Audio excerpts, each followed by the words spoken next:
Good afternoon, नमस्कार।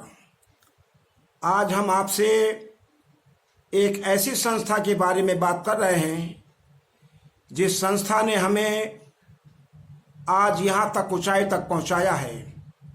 साथियों, किसी देश के उत्थान के लिए, किसी देश की मजबूती के लिए एक संविधान की आवश्यकता होती है और वह संविधान हमें संविधान सभा द्वारा विशेषकर बाबा साहब के प्रयासों से 3 सालों में बनकर प्राप्त हो गया और एक मजबूत संविधान मिल गया।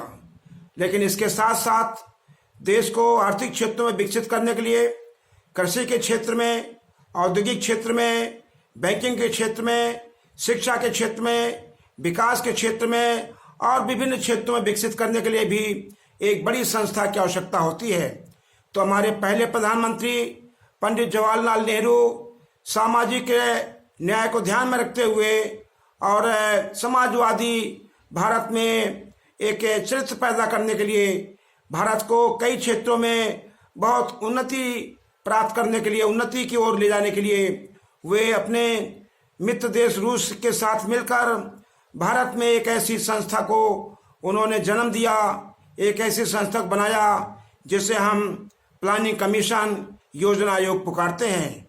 1951 में ये योजना आयोग की स्थापना की गई थी और पहले ही पंचवर्षीय योजना में योजना आयोग ने जो पहली पंचवर्षीय योजना बनाई 1951 से 1956 के लिए, इसी योजना में प्लानिंग कमीशन ने भारत के लिए, भारत को बहुत आगे ले जाने के लिए, यानी जो खाका दिया उसी खाका में 5-6 IIT खोलने का प्रावधान किया और भारत में पहली बार 5-6 IIT खोले गए।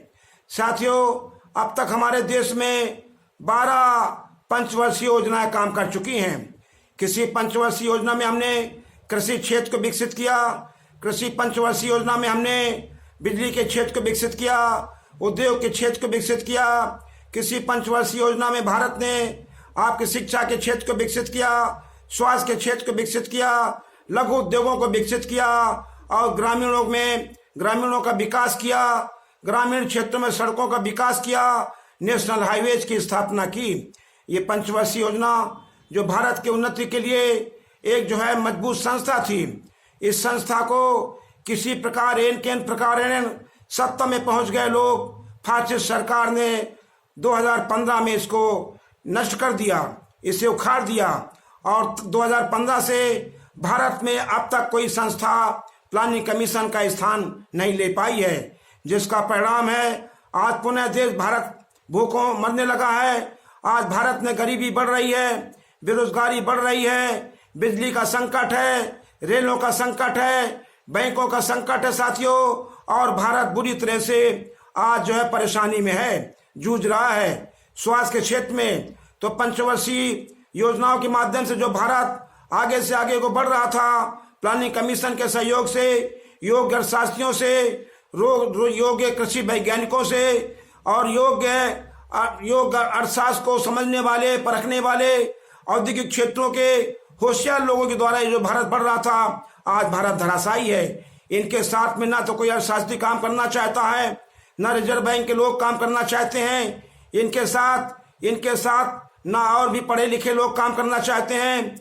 इनके साथ काम करने के लिए आते हैं, काम छोड़कर चले जाते हैं। भारत तबाही की ओर है, भारत बर्बादी की ओर है। यही परिणाम है कि भारत पिछले 6 सालों में इतना नीचे गिर गया कि इसकी जीडीपी माइनस में चली गई, 25% जीडीपी माइनस में चली गई।